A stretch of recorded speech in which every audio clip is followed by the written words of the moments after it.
Di awal film, seorang pria parubaya bangun dari tidurnya.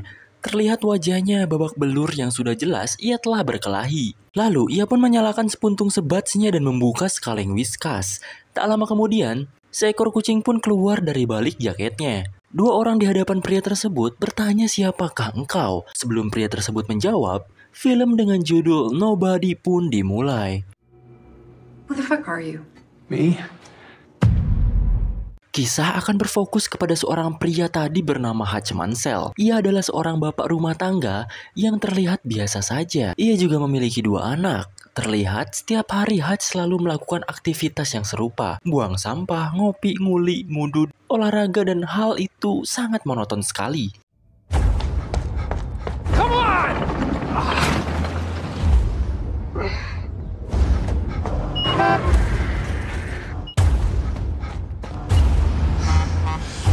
It's the garbage.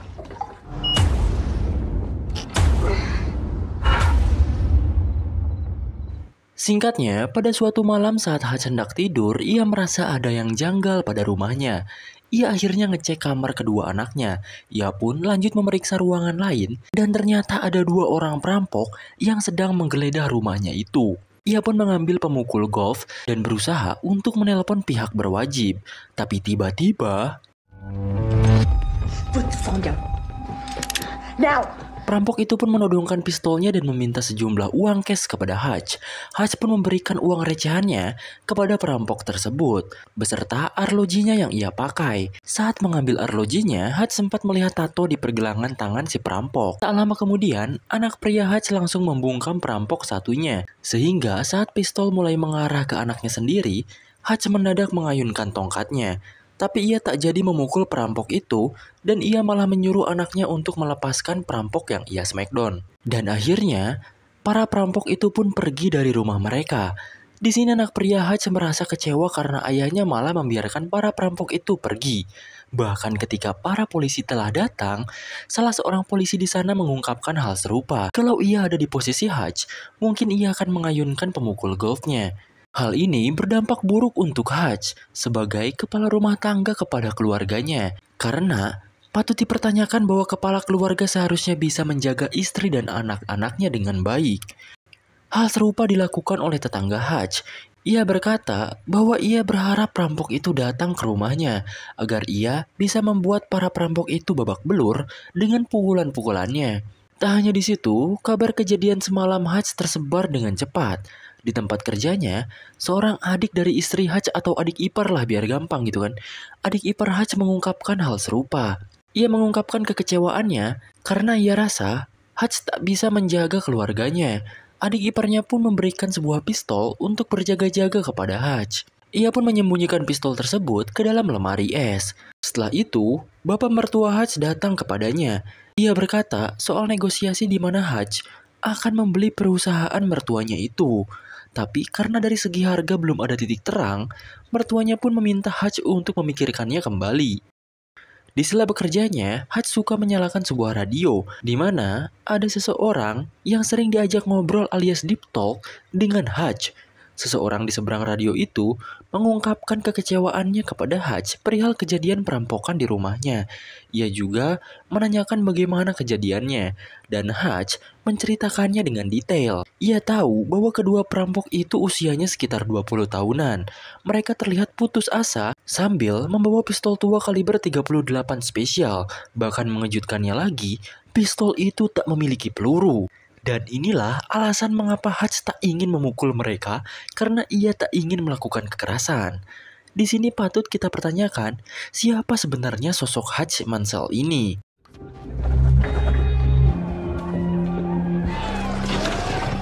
Hutch akhirnya mengunjungi panti jompo di mana ayahnya tinggal di sana. Dan pastinya, ayahnya sudah tua renta yang selalu duduk dan menonton film setiap harinya. Di sini naluri sang ayah keluar. Ia merasa Hutch sedang tidak baik, dan Hutch hanya bisa membungkam. Hutch pun benar-benar merasa kecewa pada dirinya sendiri. Bahkan saat melihat kebahagiaan keluarganya di dalam rumah, ia merasa gagal menjadi sosok ayah sebagai pemimpin yang harusnya melindungi istri dan anaknya. Saat ia masuk rumah, ternyata anak bungsunya mengatakan bahwa gelang anak kucingnya telah hilang. Anaknya itu merasa mungkin gelangnya juga ikut dicuri oleh perampok saat malam itu. Mendengar hal itu, Hutch langsung terbawa suasana dan pergi dari rumah tanpa sepatah kata pun kepada keluarganya. Ia kembali ke panti jompo ayahnya tinggal. Di sana, ia mulai bersiap membawa perlengkapan. Ia juga membawa lencana ayahnya, yang ternyata ayahnya adalah seorang mantan agen FBI. Dengan genggaman lengan yang kuat, Hutch pun mulai mencari dua perampok itu. Hutch mengunjungi beberapa tempat tato dan bertanya pada mereka. Sampai-sampai, ia menemukan sebuah tempat tato yang cukup mengintimidasi. Saat ia menunjukkan lencananya, seorang pria berjanggut berkata bahwa lencana itu sudah kadaluarsa. Begitu juga dengan orang-orang di sana yang mulai mengintimidasi Hutch. Hutch akhirnya berkata bahwa ia hanya mencari seseorang. Si pria berjanggut sangat kaget dan panik ketika melihat tato Hutch di pergelangan tangannya. Ia pun langsung kabur dan menutup pintu rapat-rapat sambil mengatakan terima kasih atas pelayananmu. Di sini kita semakin penasaran siapakah Hutch sebenarnya. Thank you for your service.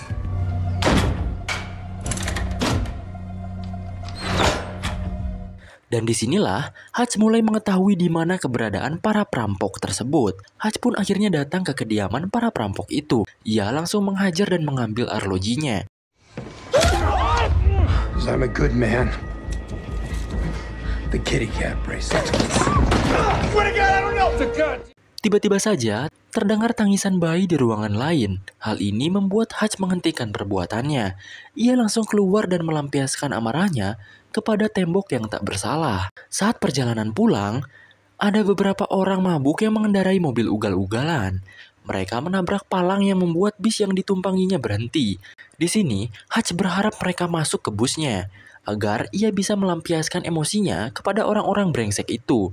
Dan benar saja, para pria mabuk itu langsung mengacau saat masuk ke dalam bis. Dengan senyuman penuh emosi, Hutch berdiri dan meminta supir bus untuk keluar sejenak. Ia pun membuang isi peluru dari pistol yang ia bawa. Hutch akhirnya mulai maju untuk mengalahkan mereka semua. Dan inilah aksi Hutch versus everybody. I'm gonna fuck you up.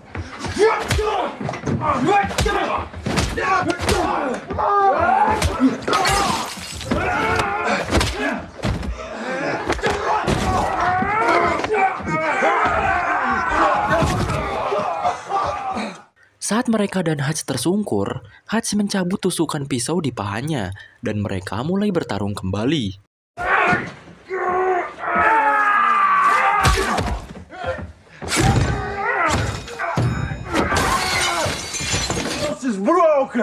Setelah Hutch terpental keluar mobil, ia pun masuk kembali dengan keadaan babak belur. Ia pun mulai mengambil pisaunya dan mulai bertarung lebih sadis dari sebelumnya.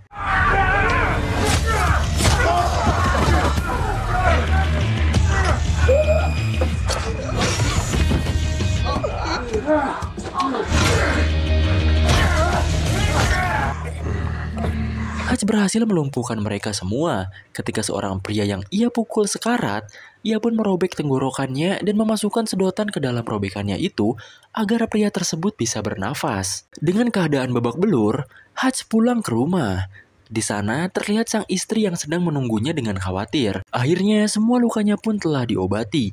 Hutch bilang bahwa ia merindukan istrinya dan juga mengungkapkan bahwa dirinya merasa jauh dengan sang istri walau setiap hari serumah. Di sisi lain kita diperlihatkan seorang pria kaya raya bernama Julian, seorang bos dari perusahaan Obshak. Julian menari dengan tarian yang terlihat konyol di atas sana. Maka dari itu salah satu rekan bisnisnya mengatakan bahwa tarian itu terlihat sangat konyol, di mana kekonyolan itu dapat mengurangi rasa kepercayaan pada Obshak. Lalu Julian pun tersulut emosi, di mana ia langsung memecahkan gelasnya dan memukul salah satu pria di belakangnya dengan gelas yang ia pecahkan. Sehingga dengan cara ini ia pun mempertanyakan soal kepercayaan yang rekan bisnisnya tadi katakan. Setelah hal keji tadi, Julian mendapat sebuah telepon dari seseorang yang mengabarinya bahwa adiknya sedang dirawat di rumah sakit karena telah digebuki oleh seseorang hingga koma dan cacat fisik. Dan adiknya tersebut adalah salah satu korban yang Hutch pukuli kemarin. Saat itu juga, dengan penuh emosi, Julian langsung menginterogasi rekan-rekan si adik yang juga dirawat di rumah sakit yang sama mengenai si pelaku yang membuat adiknya koma. Lalu, seorang rekan korban lainnya pun memberikan sebuah identitas Hutch yang ia dapatkan saat perkelahian kemarin, dan tentu saja ini akan jadi awal dari cerita film ini. Morning. Take down. Yeah. Seperti biasa, Hutch menjalani hari-harinya dengan keluarganya, dan tiba-tiba ia mendapati sebuah telepon dari temannya, mengabari bahwa korban yang ia pukuli kemarin adalah salah satu dari adik seorang bos Rusia yang sangat berbahaya, yang akan menghalalkan segala cara untuk memenuhi keinginannya. Merasa terintimidasi, Hutch pun langsung menutup teleponnya dan berusaha untuk menjalani hari-harinya seperti biasa. Tapi sayangnya, ia selalu terpikirkan hal itu dan memutuskan untuk pergi sesuai arahan rekannya di telepon tadi. Lalu, ia pun pergi ke tempat yang ia tuju dan bertemu dengan seorang pria botak yang sedang dikerik. Tanpa diberitahu siapa orang ini, yang jelas pria-pria tersebut adalah rekan yang mungkin dulu satu profesi dengan Hutch, di mana saat ini mereka rela akan membantu masalah dari Hutch. Di sisi lain, kita juga mendapati Julian yang sedang sibuk mencari tahu keberadaan Hutch dan siapa Hutch sebenarnya. Julian meminta bawahannya untuk mencari tahu siapa itu Hutch. Pada awalnya, si bawahannya ini meminta Julian untuk biasa saja pada Hutch, karena Hutch adalah orang kantoran yang biasa saja. Tapi Julian tetap kekeh ingin membalaskan dendamnya. Dan akhirnya bawahannya meminta rekannya di lain tempat yang bekerja di bidang divisi arsip untuk mencari identitas dan histori dari Hutch. Dengan segala ancaman pada pria gundul ini, dia pun terpaksa menyelinap dan mengambil data-data dari Hutch Mansell untuk dikirim kepada bawahannya si Julian ini. Bawahan Julian akhirnya terpelongo melihat identitas asli dan histori dari Hutch Mansell, di mana dia langsung beres-beres pakaian, laptop, dan berkata bahwa ia akan angkat kaki dan rela keluar tanpa dibayar dari organisasi Julian tanpa alasan apapun. Balik ke kediaman Hutch, ia sedang makan malam bersama keluarganya.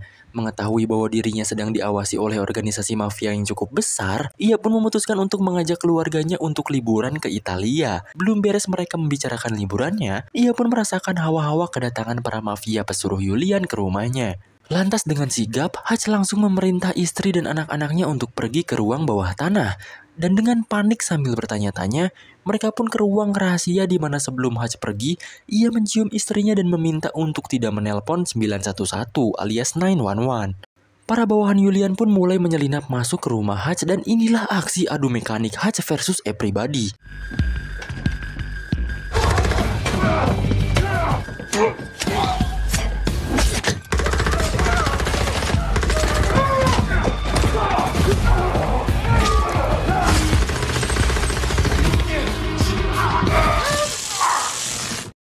Hutch pun tertangkap. Ia pun dimasukkan ke dalam bagasi dengan keadaan lemas dan dibawa ke suatu tempat. Para bawahannya pun cukup terluka parah karena perlawanan dari Hutch seorang diri. Hutch yang terluka membuka borgolnya dan membuka bagasi itu. Ia pun menemukan pemadam api dan menyemprotkan benda itu ke kursi di depan sehingga penglihatan mereka pun kabur dan mobilnya pun menabrak tiang. Tampaknya Hutch masih bisa bertahan dan bawahan Julian yang lain sudah tewas kecuali tangan kanan si Julian yang juga sekarat karena setengah badannya telah putus dan masih bisa hidup. Hutch akhirnya menceritakan siapa dirinya, tapi belum sepatah dua kata ia lontarkan, tangan kanan Julian pun tewas. Ia pun berlari segera pulang ke rumah. Sebelumnya, ia juga menelpon ayahnya untuk berjaga-jaga karena masalah Hutch semakin runyam. Setelah sampai, terlihat masih ada bawahan Julian yang sekarat. Ia pun bergegas mengeluarkan anak dan istrinya lalu meminta mereka untuk pergi. Becca sebagai istri Hutch khawatir dan menanyakan apa yang terjadi. Hutch akan berbicara setelah masalah ini selesai. Tanpa perlu penjelasan, Becca pun mengerti dan akan membawa anak-anaknya ke tempat yang aman dan meminta Hutch untuk kembali padanya. Setelah kepergian keluarganya, dengan iringan musik yang indah, Hutch membereskan rumahnya dan mengambil semua harta yang selama ini ia simpan. Selain itu, ia pun nyantui sebentar dan bercerita mengenai siapa Hutch sebenarnya pada bawahan Julian yang sedang sekarat. Hutch menceritakan kisahnya di mana saat itu ia pernah diutus untuk membunuh seorang pria jahat yang menggelapkan dana 3 juta dolar. Tapi Hutch membebaskan pria itu dengan alasan pria tersebut akan bertobat dari pekerjaan kotor. Selang beberapa lama, pria yang ia bebaskan tersebut sekarang memiliki istri dan anak, lalu menjalani hari-harinya dengan normal dan bahagia. Hutch akhirnya iri dengan kebahagiaan mereka, sehingga ia pun ikut bertaubat dan inilah Hutch yang sekarang. Sebelum cerita lengkap berakhir, para bawahan yang lumpuh itu pun telah tewas. Lalu ia pun menyetel kaset, di mana kaset itu memercikan api dan membuat seluruh area rumahnya terbakar. The bright blessed day. About to find the fuck out. Di sisi lain, ada 2 pria bawahan Julian yang hendak membunuh ayahnya Hutch di panti jompo. Dan ternyata, ayahnya Hutch juga bukan bokap-bokap biasa. Oh, Davey, please turn that. Kembali ke Hutch, ia pun akhirnya membeli perusahaan mertuanya. Pada awalnya, adik iparnya tak setuju dan hendak memukul Hutch. Setelah Hutch membeli perusahaan mertuanya, ia pun menyiapkan beberapa peralatan tempur di beberapa titik ruangan. Karena ia tahu, Julian tidak akan tinggal diam walaupun puluhan bawahannya telah tewas di tangan Hutch sendiri. Setelah itu, ia pun bersiap pergi ke suatu tempat. Singkat cerita, Julian sedang berada di Object, di mana ia sedang bernyanyi, bebarengan dengan Hutch yang langsung membantai habis bawahannya Julian di markasnya sendiri. Setelah habis membantai semuanya, Hutch akhirnya membakar semua harta dari Julian.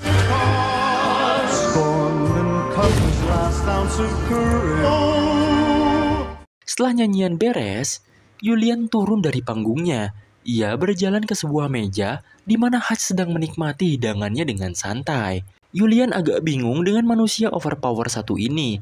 Ia berani datang sendiri ke markas besarnya. Julian memuji keberanian itu. Ketika Hutch mengangkat lengannya, semua pistol pun mengarah kepada Hutch. Ia pun membuka lap dan terdapat bom yang sudah ia pasang di semua sudut ruangan dari markas Julian ini. Hal ini membuat Julian ketar-ketir melihat jiwa barbar penuh dengan kejantanan di dalam diri Hutch. Akhirnya Julian meminta semuanya keluar dan Julian mulai mengobrol 4 mata dengan Hutch. Hutch akhirnya bernegosiasi dengan Julian bahwa Hutch ingin masalah ini selesai dengan baik-baik. Julian tak diperbolehkan mengganggu dirinya dan keluarganya lagi. Hutch juga memberitahu bahwa semua harta dari Object telah ia bakar habis. Dengan penuh emosi, ia pun hanya bisa merenung karena Hutch memang berbahaya. Hutch akhirnya mengajak Julian untuk bertaubat saja dan menyudahi semua apa yang Julian kerjakan saat ini. Dan tentu saja, bukannya Hutch yang salah karena berurusan dengan Julian, melainkan Julian sendirilah yang salah karena berurusan dengan Hutch. Setelah itu, Hutch pun pergi sambil menenteng peledak di lengannya itu. Dari dalam mobil, Hutch melihat Julian dengan amarahnya keluar dari bar itu dan meminta bawahannya untuk mengejar Hutch dan terjadilah aksi Hutch versus everybody pun dimulai.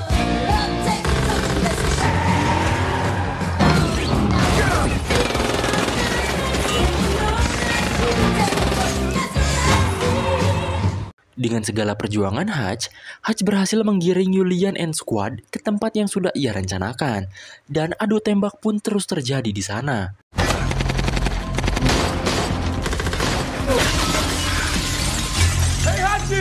Di saat Hutch mulai kewalahan, salah seorang saudara angkatnya bernama Harry, seorang ahli sniper pun membantunya di atas sana. Bahkan, lebih mengejutkannya lagi, ayah mereka juga membantu peperangan ini menggunakan shotgun yang ia gunakan. Mereka pun berhasil ke tempat aman, dan peperangan berlanjut dengan sengit, dengan duet antara anak dan ayah.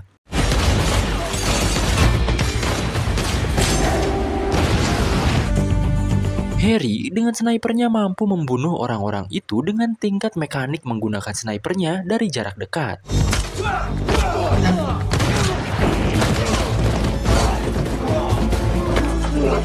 Pertarungan terus berlanjut dengan sangat indah, di mana mekanik sang ayah menggunakan shotgun juga sangat profesional sekali.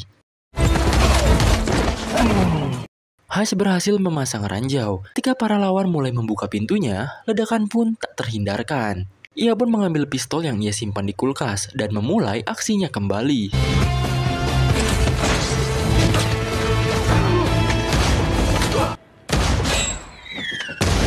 Disinilah adegan paling keren pun dimulai.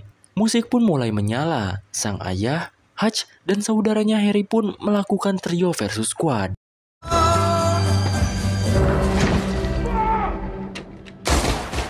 Sedangkan Julian yang baru bangun karena ranjau tadi mulai menembaki trio ini. Hutch dan yang lainnya pun mulai kehabisan peluru. Dan akhirnya Hutch pun melakukan rencana terakhirnya untuk membunuh si Julian ini. Ia pun maju dengan shield anti peluru yang sudah ditempeli oleh peledak dan maju kepada Julian. Dan Julian pun akhirnya tewas. Trio ini pun berkumpul dan merayakan kemenangannya. Hutch berterima kasih kepada Harry sebagai adik angkatnya dan pada ayahnya juga. Hutch akhirnya menemukan seekor kucing malang sendirian. Ia akhirnya memberi makan kucing itu. Dan akhirnya, film ini pun kembali ke awal scene di mana Hutch sedang diinterogasi oleh para polisi sambil udun nyantui di depannya. Saat ditanya siapakah Hutch, Hutch hanya menjawab bahwa dirinya adalah nobody. Tiba-tiba, kedua polisi itu HP-nya berdering. Ternyata mereka saling telepon satu sama lain. Dan disinilah kisah nobody si darah dingin misterius pun usai. Di scene tambahan kita diperlihatkan Hutch dan Rebecca sedang membeli rumah baru. Saat sales itu mendapat telepon, ternyata telepon tersebut merujuk kepada Hutch di mana Rebecca akhirnya bertanya, apakah rumah ini memiliki ruangan bawah tanah?